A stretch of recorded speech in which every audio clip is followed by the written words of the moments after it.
जय हिंद एवरीवन। मैं Rahul Indore defence academy के शानदार प्लेटफॉर्म पर दोस्तों एक बार आप सभी का फिर से स्वागत करता हूं।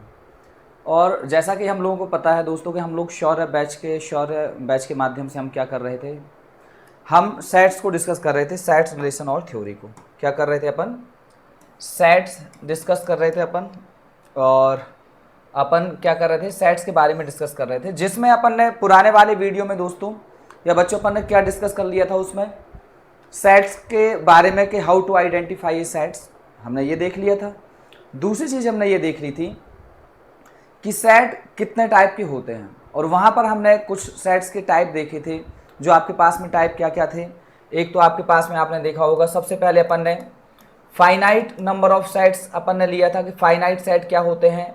फिर अपन ने इनफाइनाइट सेट देखे थे कि इनफाइनाइट सेट क्या होते हैं, क्योंकि आपके पास में अगर number of elements in a set आपके पास में फाइनाइट है क्लास। सो दोस्तों आपके पास में क्या होता है कि उसमें नंबर ऑफ एलिमेंट्स यदि फाइनाइट है तो उसको हम बोलते हैं फाइनाइट सेट, और यदि नंबर ऑफ एलिमेंट्स आपके पास में इनफाइनाइट है तो आपके पास में क्या हो जाएगा, वो इनफाइनाइट सेट हो जाएगा।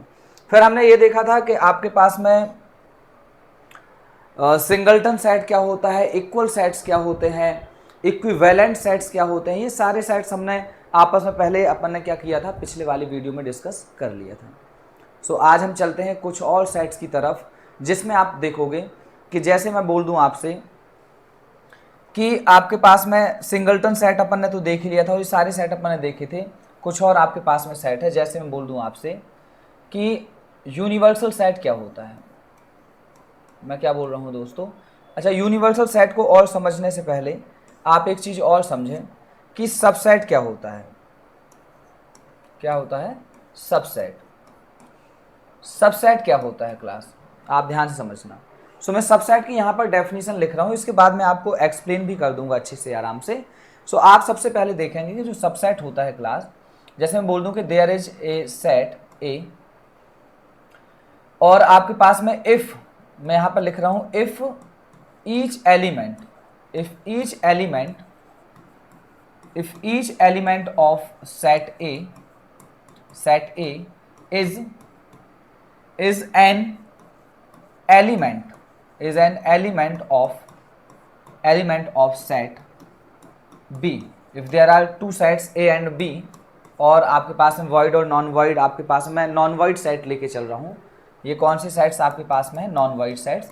और अभी तक आप तो ये समझ गए होंगे दोस्तों या बच्चों आपके पास में कि नॉन void सेट्स क्या होते हैं। If there is at least one element within a set then it is called non void set, ऐसा अपन बोल सकते हैं। सो आप ध्यान से समझेंगे कि आपके पास में if each element of set A is an element of set B, then this is called, आपके पास में क्या बोल देंगे अपन कि A is subset of B. आपके पास में क्या हो जाएगा, यदि ए का हर एक एलिमेंट, सिंपल सी चीज इतनी है कि आपके पास में यदि किसी सेट ए का हर एक एलिमेंट एक सेट बी के हर एक एलिमेंट आपके पास में दिखाई दे रहे हैं, उसका हर एक एलिमेंट सेट बी का ही एलिमेंट है, तो हम ये बोल सकते हैं कि जो आपके पास में सेट ए है वो सबसेट है किसका, बी का।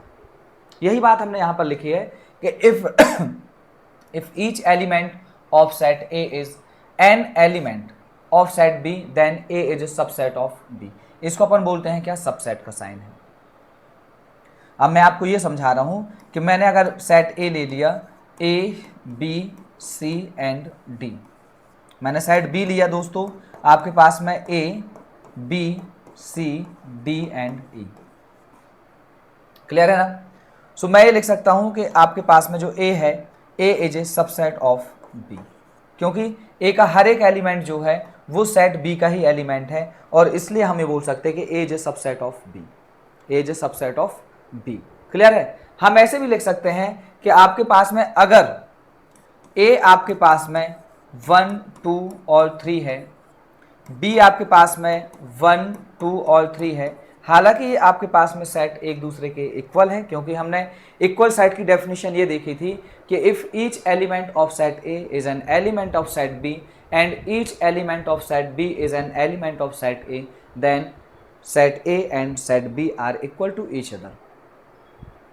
अगर ए का हर एक एलिमेंट सेट बी का एलिमेंट है और सेट बी का हर एक एलिमेंट सेट ए का एलिमेंट है, तो हम ये बोल सकते हैं कि सेट ए और सेट बी दोनों आपस में क्या है दोस्तों, बराबर है। अब भले ही आपके पास में बराबर है, लेकिन मैं यहाँ पर ये लिख सकता हूँ कि A is a subset of B. हालांकि मैं इसको ऐसे भी लिख सकता हूँ कि B is a subset of A. तो यदि आप देख पाओ ध्यान से कि मैं आपको ये बताना चाह रहा हूँ कि सबसेट के आपके पास में यदि सबसेट की डेफिनेशन देखी जाए, सबसेट के हिसाब से यदि इक्वल सेट की डेफिनेशन देखी जाए, तो मैं इक्वल सेट को यहां से डिफाइन कर सकता हूं कि इफ, यहां पर मैं एक और कलर लिए ले रहा हूं, मैं आपसे बोल रहा हूं कि इफ आपके पास में कंडीशन अगर मैं दे दूं कि आपके पास में if A is a subset of B and B is a subset of A, then implies and implied by a is equal to b। इसको क्या बोलते हैं दोस्तों, ये साइन जो आपके पास में होता है बच्चों, ये बच्चों आपके पास में साइन होता है implies and implied by। ये आपके पास में किसका साइन है, implies and implied by का। मतलब ये है कि अगर आप ऐसा लिख दो तो ये आपके पास में बात सही है, और यदि आपने लिख दिया कि a is equal to B, इसका मतलब ये बात सही है कि a is a subset of b and b is a subset of a। जैसा कि हमने यहाँ पर देखा कि a आपके पास में 1 2 3 है, तो हमने लिख दिया a is a subset of b, and b is also 1 2 3, so अपन ने लिख दिया b is a subset of a, then they are a is equal to b, हम ऐसा बोल सकते हैं। अब यहां पर यदि आपको ये बात क्लियर हो गई हो तो हम बढ़ते हैं नेक्स्ट क्वेश्चन में, या नेक्स्ट चीज अपन देखते हैं। मैं इसको इरेज कर रहा हूं, आप इसका स्क्रीनशॉट वगैरह या फिर आप नोट्स प्रॉपर बना सकते हैं। यदि हम देखें कि आपने अभी अपन ने क्या देखा कि सबसेट की डेफिनेशन देखी, क्या देखा अपन ने, सबसेट की डेफिनेशन देखी। एक और चीज आपके पास में होती है प्रॉपर सबसेट। क्या होता है बच्चों, प्रॉपर सबसेट। प्रॉपर सबसेट,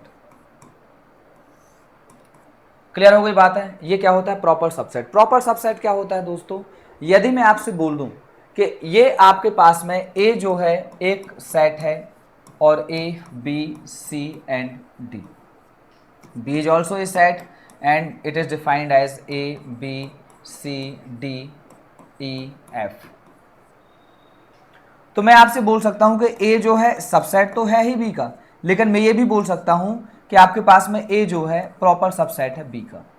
और इसकी डेफिनेशन मैं बता दे रहा हूं आपको कि आपके पास में होता क्या है कि if there are two non void sets, अगर नॉन वॉइड सेट्स को अपन लेकर चलें, डिफाइन कर दें कि ए एंड बी आपके पास में क्या है, लेट आप सपोज कर लो कि आपके पास में देख क्या है, let A and B are non void sets.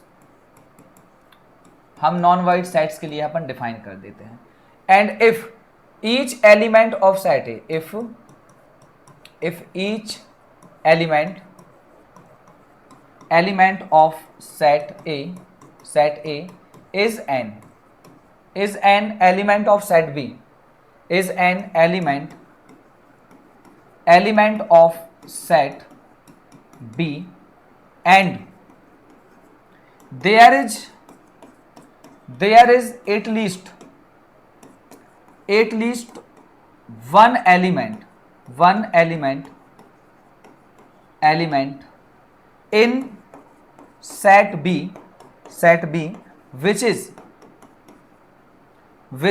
not an element of set A, then set A is called proper subset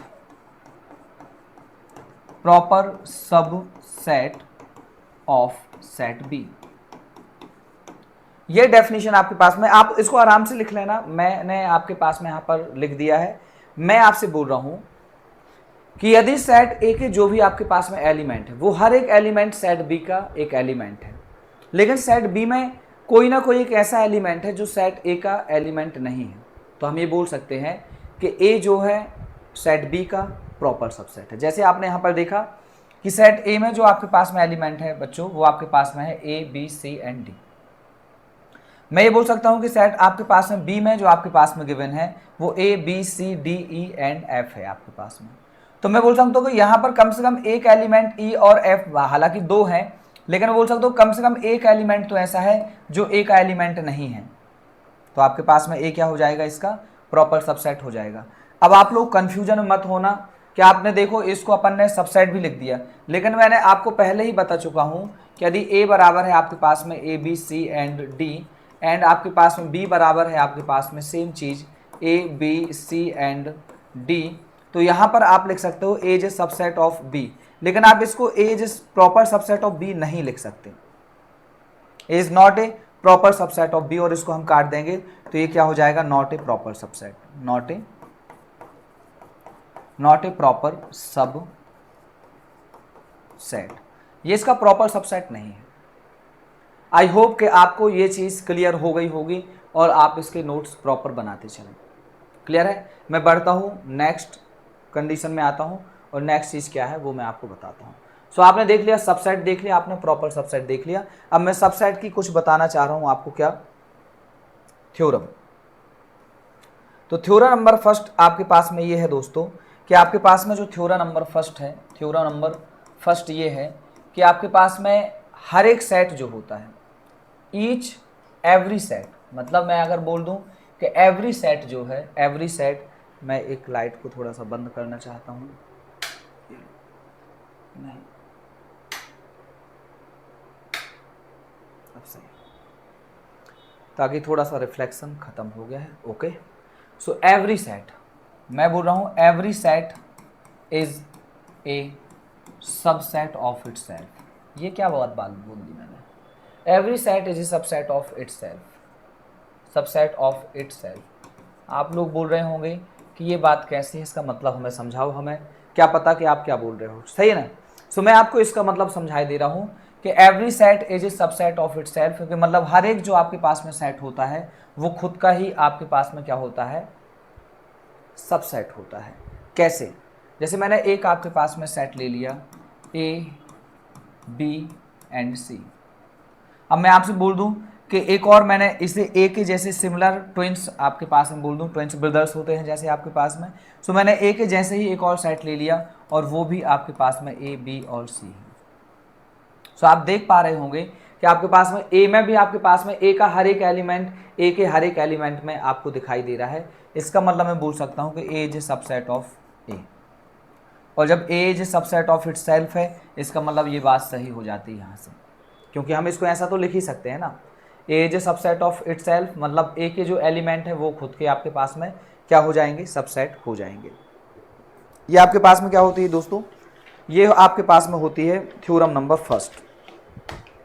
theorem number आपके पास में सेकंड जो है मैं यहाँ पर लिखे दे रहा हूँ, थ्योरम नंबर 2, मैं इसको मिटाई दे रहा हूँ, आप लोग नोट डाउन कर लें। ये लो, थ्योरम नंबर 2 आपके पास में बोलती है कि आपके पास में थ्योरम नंबर 2 ये है कि फाई या फिर आपके पास में एम्प्टी सेट, मैं फाई लिखे दे रहा हूँ, phi is a subset of every set. किसी प्रत्येक सेट का, हर एक आपके पास में जितने भी आप सेट लेना चाहो ले लो, हर एक का जो है सबसेट कम से कम एक फाई जरूर होगा, हाँ है ना। सो हम कैसे लिखते हैं सबसेट आपके पास में, जैसे मैं एक आपके पास में सेट ले लूँ ए, और ए आपके पास में है आपके पास में ए बी सी, मैं आपको बोल दूं अगर इसके सबसेट बनाना चाहूँ मैं, तो सबसेट आप इसके कितने बनाओगे आप, ए के सबसेट यदि मैं आपके बनाना चाहूँ तो सबसेट आपके पास में शुरुआत होगी इसकी 5 से। यदि हम एक भी एलिमेंट नहीं ले रहे हैं और उससे एक सबसेट बनाना चाहते तो आपके पास में बनेगा रोस्टर फॉर्म में ये एम्प्टी सेट। दूसरा आपके पास में बनाना चाहता हूँ मैं ए को लेकर, तीसरा मैं बनाना चाहता हूँ सेट बी को लेकर, मैंने एक एलिमेंट सेट सी लिया और उससे एक सबसेट बना दिया, फिर मैंने एक दो एलिमेंट लिए ए और बी, उनसे एक सबसेट बनाया, और मैंने फिर एक आपके पास में बी और सी लिया, उनसे एक सबसेट बनाया, और मैंने ए बी एंड सी लेकर भी एक सबसेट बनाया। सबसेट यदि आप देख पाओगे कितने हो गए, 1 2 3 4 5 6 7, और आपके पास में कौन सा एक घट रहा है वो देख लो। आपके पास में आपने ए और सी को एक और आप लेकर बना सकते हो, कौन सा आपके पास में ए और सी। सो आप देख पाएंगे कि आपके पास में टोटल जो सबसेट हुए हैं वो टोटल कितने हो गए, 8 हो गए, लेकिन इसमें फाई जरूर है। ये आपके पास में इसको कैसे डिनोट भी करते हैं, ऐसे फाई से भी डिनोट करते हैं। तो आपके पास में फाई आपके पास में एक एलिमेंट या एक सबसेट जरूर है, हर एक आपके पास में जितना भी आप सेट लोगे हर एक का एक सबसेट क्या हो जाएगा, फाई जरूर होगा। क्या बात है आपके समझ में आ रही है कि नहीं आ रही है, क्लियर है ना। सो मैं आपके पास में इसको मिटाई दे रहा हूँ। दूसरी चीज ये है कि यदि मैं आपके पास में जितने भी ये सबसेट्स बने हैं किसी भी सेट के, अगर मैं इन सबसेट्स का एक सेट बना दूं तो वो जो आपके पास में होता है पावर सेट होता है। वो क्या होता है, पावर सेट होता है। सो पावर सेट की डेफिनेशन भी आप देख लो कि पावर सेट यदि मैं लिखना चाहूँ, पावर सेट ऑफ ए को हम ऐसे डिफाइन करते हैं। और ये आपके पास में क्या है, इन सभी का एक सेट में बनाए दे रहा हूँ। जैसे मैंने एक फाई ले लिया एलिमेंट, एक आपके पास में इसको मैं थोड़ी देर के लिए मिटाई दे रहा हूँ क्योंकि वो फाई ही है। एक मैंने ले लिया ए का एक एलिमेंट, और एक मैंने ले लिया बी का आपके पास में, एक मैंने ले लिया सी के लिए, एक मैंने ले लिया ए बी, एक मैंने ले लिया, इसको ही मिटाई दे रहा हूँ मैं आगे लिख दूंगा, एक मैंने क्या ले लिया ए बी बी सी, फिर एक मैंने ले लिया ए सी, एक मैंने ले लिया ए कॉमा बी कॉमा सी। सो आप देख पाएंगे कि आपके पास में पावर सेट कितने हो गए, 1 2 3 4 5 6 7 8। सो ये आपके पास में जो एक फैमिली सेट बना वही आपके पास में क्या होता है, पावर सेट होता है। इसको क्या बोलते हैं, पावर सेट। क्या होता है दोस्तों, ये पावर सेट होता है। क्लियर है ना।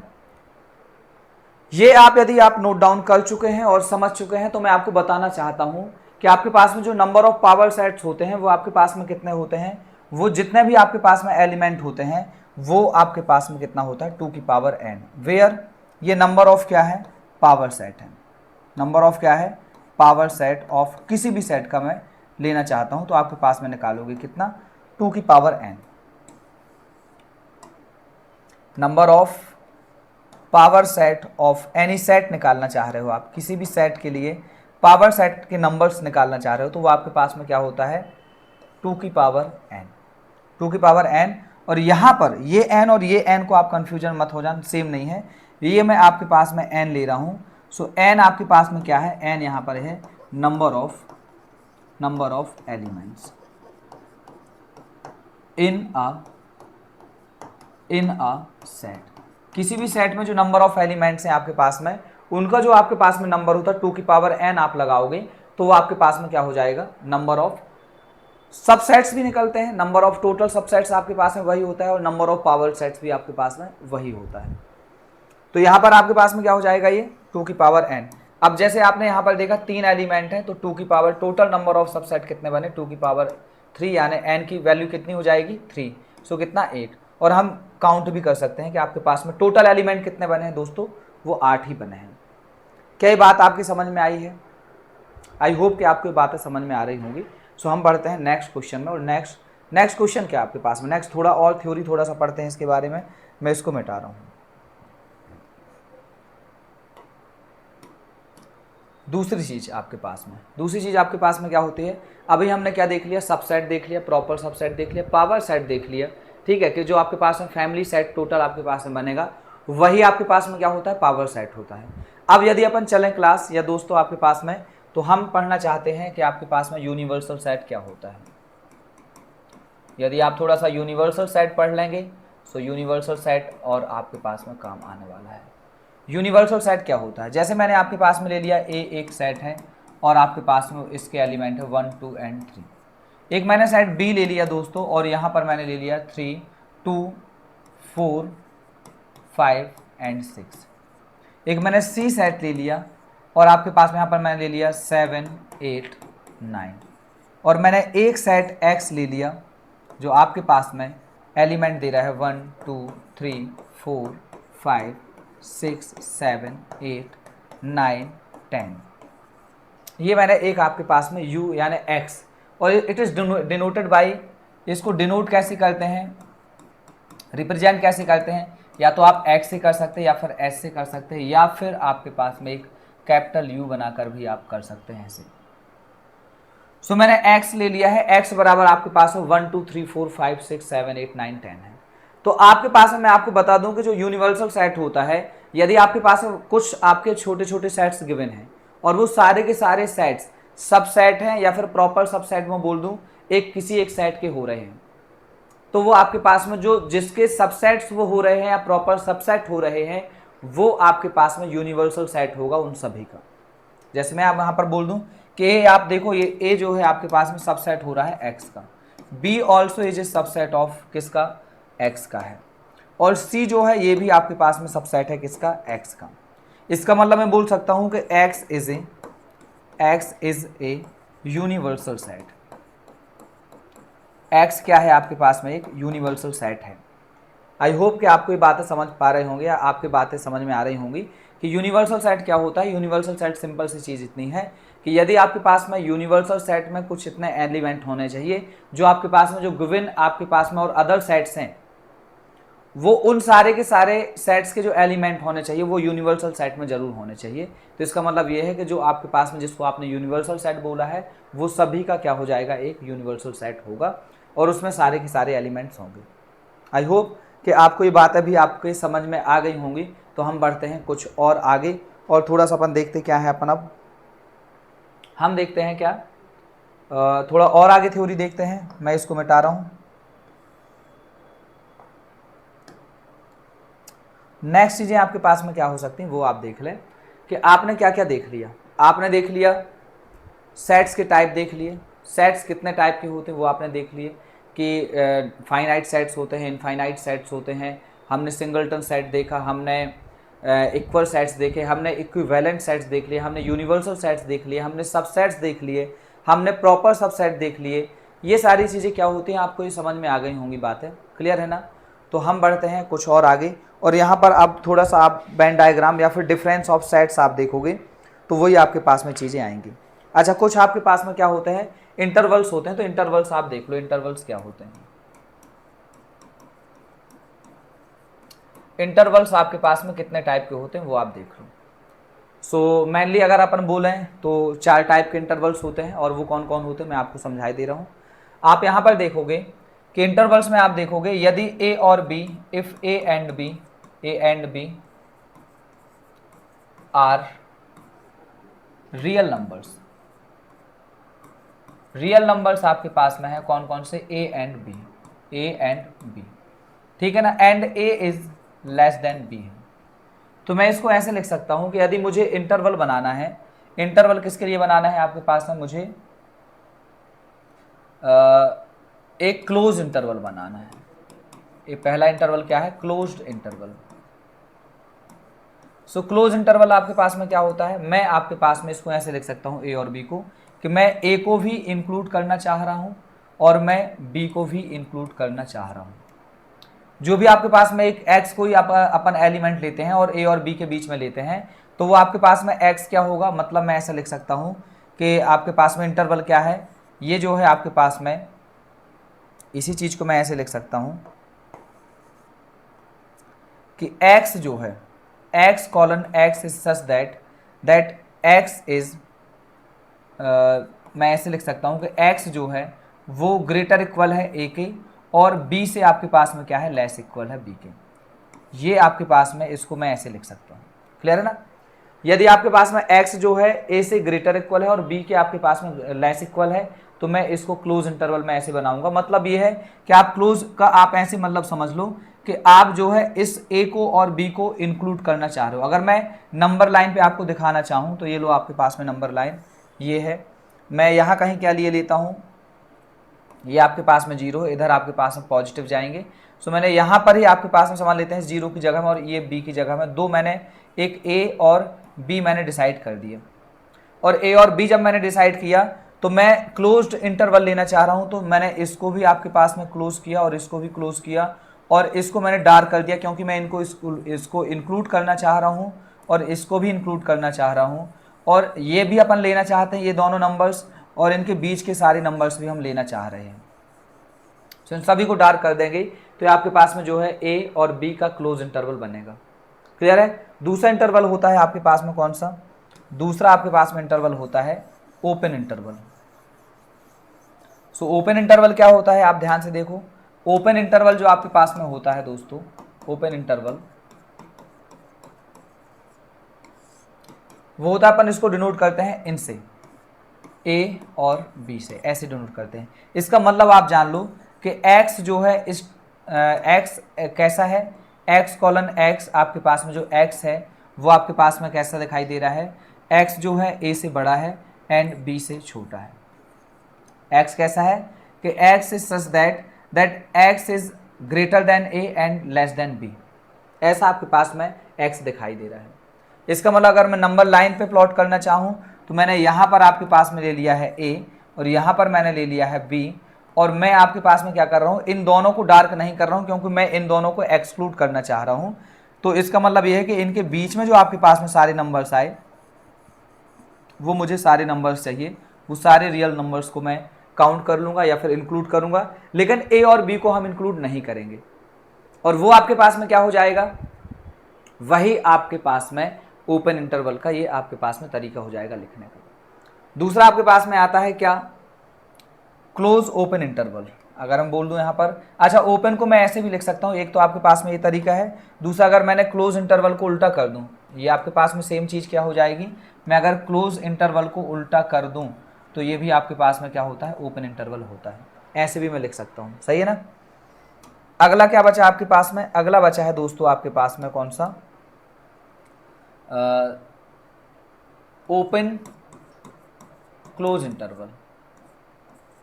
ओपन क्लोज इंटरवल कौन सा है ये, ओपन क्लोज इंटरवल।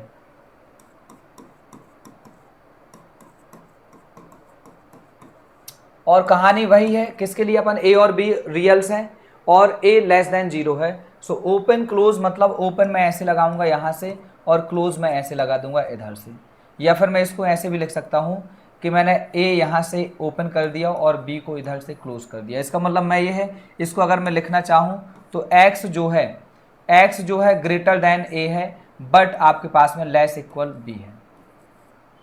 अपन इसमें क्या करेंगे, b को इंक्लूड कर लेंगे। अगर मैं नंबर लाइन पे दिखाना चाहूँ तो मैंने यहाँ पर ले लिया है आपके पास में क्या, b जिसको मैंने कर दिया है डार्क, और यहाँ पर मैंने ले लिया है a, इसको मैंने डार्क नहीं किया है क्योंकि मैं इसको एक्सक्लूड करना चाह रहा हूँ, और इनके बीच के सारे नंबर्स हमें चाहिए। तो ये आपके पास में क्या बन जाएगा, ये बनेगा आपके पास में ओपन क्लोज इंटरवल। मतलब मुझे ये वाला पार्ट क्या करना है, एक्सक्लूड करना है, और ये वाला पार्ट लेना है। तो ये आपके पास में क्या बन जाएगा, ओपन क्लोज इंटरवल बनेगा।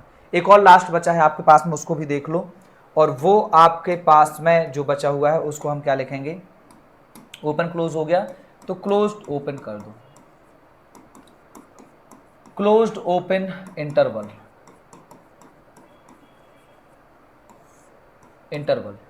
सो क्लोज ओपन आपको यहीं से दिखाई दे रहा है कि इधर से मुझे करना है क्लोज और इधर से करना है ओपन। इसको मैं ऐसे भी लिख सकता हूँ कि इधर से मैंने कर दिया क्लोज और इधर से कर दिया मैंने ओपन, ऐसे भी अपन लिख सकते हैं। और यदि मैं इसको ऐसे लिखना चाहूँ तो x जो है इस तरीके से लिखा गया है कि x जो है ग्रेटर इक्वल है a से बट b से जो है लेस है, b से क्या है, लेस है। अगर मैं नंबर लाइन पे प्लॉट करना चाहूँ तो ये क्लोज्ड ओपन है ना, सो मैंने यहाँ पर ले लिया b, इसको मैं एक्सक्लूड करना चाह रहा हूँ, और यहाँ पर मैंने ले लिया a जिसको मैं इंक्लूड करना चाह रहा हूँ। सो बच्चों आप इसको ऐसे देखो कि आपके पास में ये चीज़ क्या हो सकती है दोस्तों, मैं इसके सारे नंबर्स ले रहा हूँ इसके बीच के, तो इसका मतलब ये क्या हो जाएगा आपके पास में, ये जो है आपके पास में बनेगा क्लोज्ड ओपन इंटरवल। ये कौन सा बनेगा, क्लोज्ड ओपन इंटरवल, कि यहाँ से मैंने क्लोज कर दिया, उधर से मैंने ओपन किया हुआ है, मतलब उस वाले पार्ट को क्या ले रहा हूँ मैं, बी को नहीं इंक्लूड कर रहा हूँ, उसको मैंने एक्सक्लूड कर दिया है। तो आपके पास में क्या बन जाएगा, क्लोज्ड ओपन इंटरवल। आई होप कि आपको इंटरवल समझ में आ गए होंगे, क्लियर ना, किस टाइप के कितने टाइप के इंटरवल्स होते हैं वो आपको समझ में आ गए होंगे। तो हम बढ़ते हैं और आगे, और आगे चीज़ें क्या क्या हो सकती हैं वो आप देख लें, इसको आप आराम से नोट डाउन कर लें, ठीक है। मैं बढ़ता हूँ और आगे, और अब थोड़े से आपके पास में डिफरेंस ऑफ सेट्स ही हैं आपके पास में, तो उनको देख लो कि a माइनस बी क्या होता है, b माइनस ए क्या होता है, ठीक है। उनको अगर अपन थोड़ा सा डायग्राम में ही समझे ज़्यादा बेहतर हो जाएगा। जैसे मुझे आपके पास में क्या डिफरेंस ऑफ सेट्स देख लो आप, डिफरेंस ऑफ सेट्स। अगर मैं आपके पास में एक इंटरवल ले लूँ, इंटरवल क्या सॉरी, एक यूनिवर्सल सेट लेता हूँ जिसको मैं रेक्टेंगल से शो कर रहा हूँ, और ये क्या है, यूनिवर्सल सेट है। मैंने इसमें एक सेट ले लिया ए, इसमें एक और सेट ले लिया बी। अगर मैं सभी को पूरे को डार्क करे दे रहा हूँ, मतलब डिफरेंस ऑफ सेट्स लेना है तो चलो ठीक है, मैं आपके पास में क्या करे दे रहा हूँ, केवल इसको बस मैंने डार्क कर दिया। कौन से वाले को, इधर वाले को,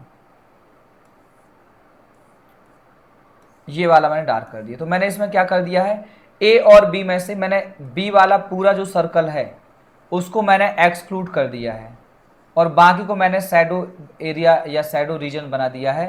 तो इसका मतलब ये जो आपके पास में पार्ट होता है ये क्या होता है, ए माइनस बी होता है। ये क्या होता है, ए माइनस बी। मतलब अगर मैं लिखना चाहूँ कि ए बराबर आपके पास में कितना है, let set A is equal to A B and C, and let B is equal to आपके पास में क्या है, बी सी, एंड आपके पास में बी भी मैं नहीं लेता हूँ, मैं सी से अपन काउंट कर लेते हैं, सी डी ई एंड ये आपके पास में इतना आप ले लो, सी डी ई एफ ले लो। ठीक है, अगर मुझे a माइनस बी लिखना है, a माइनस बी लिखना है, तो इसमें जितने भी आपके पास में b के एलिमेंट आपको दिखाई दे रहे हैं उनको क्या कर दो, आप माइनस कर दो, उनको आप हटा दो। तो आपके पास में जो भी रिमेनिंग एलिमेंट्स का सेट बनेगा वही आपके पास में माइनस बी होगा। तो देखो c इसमें कॉमन दिखाई दे रहा है, मैं इसको हटाई दे रहा हूँ, a और b आपके पास में इसको ले रहा हूँ, तो आपके पास में क्या हो जाएगा, a माइनस बी हो जाएगा। ये क्या हो जाएगा, a माइनस बी। अगर मुझे आपके पास में b माइनस ए लेना है, सो आपके पास में दूसरा वाला क्या हो जाएगा, ये आपके पास में b माइनस ए का मैं बनाए दे रहा हूँ, एक अलग से बनाए दे रहा हूँ, इसको आप पहले नोट डाउन कर लें। सो दूसरा आपके पास में क्या हो जाएगा, b माइनस ए के लिए आप देख लो। एक और मैंने यूनिवर्सल सेट ले लिया, और इसको मैंने ऐसे ले लिया यूनिवर्सल सेट, एक मैंने सेट ए ले लिया और एक सेट मैंने ले लिया बी, और मैंने इस वाले पोर्शन को क्या कर दिया दोस्तों, डार्क कर दिया। इसका मतलब ये वाला जो पोर्शन है वो आपके पास में है बी माइनस ए। मतलब मैं लिखना चाहूँ आपके पास में बी माइनस ए के लिए, तो क्या लिखूंगा मैं, ए बराबर लेट ए आपके पास में एक सेट है और आपके पास में वो है ए बी एंड सी, और बी आपके पास में सेट है आपके पास में C D E and F, और मुझे लिखना है B minus A. So B minus A मैं कैसे लिखूंगा, बी माइनस ए जो आपके पास में लिखा जाएगा वो लिखा जाएगा कैसे, ए के जो भी एलिमेंट यहाँ पर कॉमन दिखाई दे रहा है वो आप क्या कर दो, माइनस कर दो, यानी उनको हटा दो, तो बचेगा आपके पास में डी ई एंड एफ, और वो आपके पास में क्या हो जाएगा, B minus A. I hope कि आपको डिफरेंस ऑफ सेट्स समझ में आए होंगे, क्लियर है ना। यदि ये डिफरेंस ऑफ सेट्स आपके समझ में आए हैं तो मैं और आगे बढ़ता हूँ, और आगे आपके पास में चीज़ें क्या हो सकती हैं वो देख लो आप। थोड़ा पानी पी लूँ यार।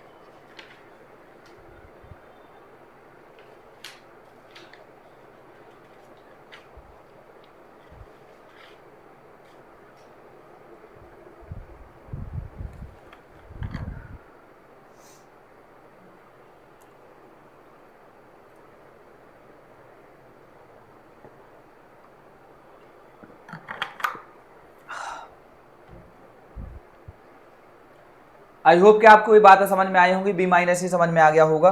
मैं बढ़ता हूँ और आगे, और एक दो चीज़ें और अपन देख लेते हैं आज। अगर मैं बोल दूँ यूनियन ऑफ सेट्स क्या होता है, union of sets, so union of sets क्या होगा आपके पास में, उसी यूनिवर्सल सेट में मैं आपको दिखाई दे रहा हूँ।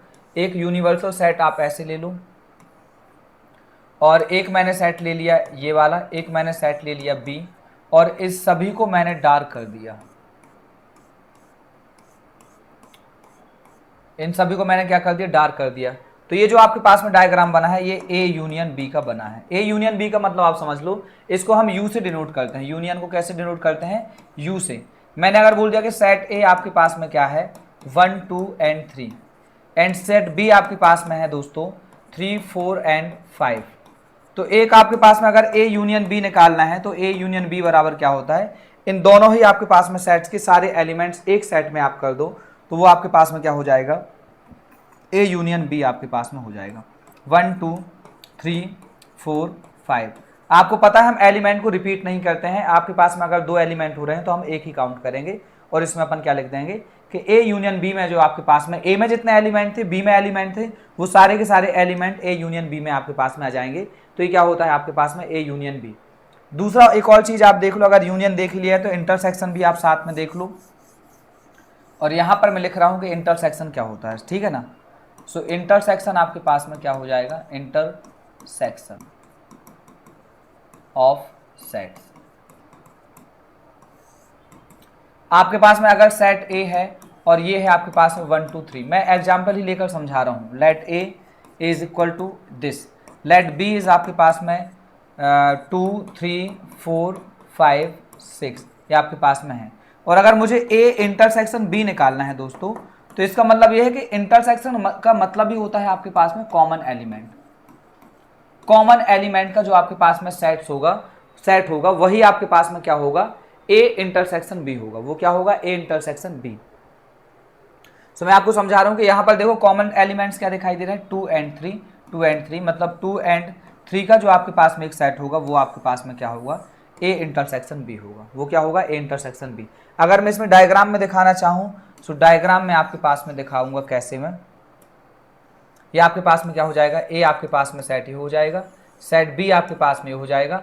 और इसमें जो कॉमन रीजन दिखाई दे रहा है वो मुझे दिखाई दे रहा है ये वाला। तो ये वाला जो पोर्शन होगा ये आपके पास में क्या है, ये ए इंटरसेक्शन बी का ही पोर्शन है। वो क्या है आपके पास में, ए इंटरसेक्शन बी है। ए ये जो पोर्शन है वो क्या है, ए इंटरसेक्शन बी। ये इंटरसेक्शन का साइन है। ये क्या है आपके पास में, इंटरसेक्शन मतलब ए इंटरसेक्शन बी, ये होता है इंटरसेक्शन का साइन। और आपके पास में इसको अपन क्या लिख सकते हैं, ए इंटरसेक्शन बी लिख सकते हैं। आई होप कि आपको ये बातें भी क्लियर हो गई होंगी। अगर मैं सिमेट्रिक डिफरेंस की बात करूं तो सिमेट्रिक डिफरेंस आपके पास में क्या हो जाएगा, मैं इसको और मिटाई दे रहा हूं, ठीक है ना। तो सिमेट्रिक डिफरेंस आपके पास में क्या होता है बोलो, यहां पर आप लिख लो symmetric difference, difference of sets. मैं एक यूनिवर्सल सेट ही लिए ले रहा हूं यहां पर, क्लियर है। और आपके पास में अगर मैंने यूनिवर्सल सेट लिया, यहाँ पर आपके पास में सेट ए है, यहाँ पर आपके पास में सेट बी है। और अगर मैंने यहाँ पर इसको मैंने डार्क कर दिया यानी ए माइनस बी, और इसको मैंने डार्क कर दिया मतलब आपके पास में बी माइनस ए। और यदि मैं दोनों का यूनियन ले लूँ, अगर मैं दोनों का यूनियन ले लूँ तो ये सिमेट्रिक डिफरेंस अपन ऐसे लेते हैं, ए डेल और बी से अपन डिनोट करते हैं। सो आपके पास में इसको डिनोट कैसे करते हैं सिमेट्रिक डिफरेंस को, ए डेल से। ये ट्राइंगल अपन ऐसे बना देते हैं, इसको डेल बोलते हैं, डेल्टा से इससे अपन डिनोट करते हैं। तो अगर मुझे ए डेल बी चाहिए तो इसका मतलब मुझे ए माइनस बी का और यूनियन लेना है मुझे किसका, बी माइनस ए का। तो यही आपके पास में क्या हो जाएगा, इन दोनों का सिमेट्रिक डिफरेंस हो जाएगा। आई होप कि आपको ये थ्योरी आपकी आज की समझ में आई होगी। यदि समझ में आई है दोस्तों तो हम मिलते हैं नेक्स्ट वीडियो में, ठीक है। तब तक के लिए जय हिंद, जय भारत।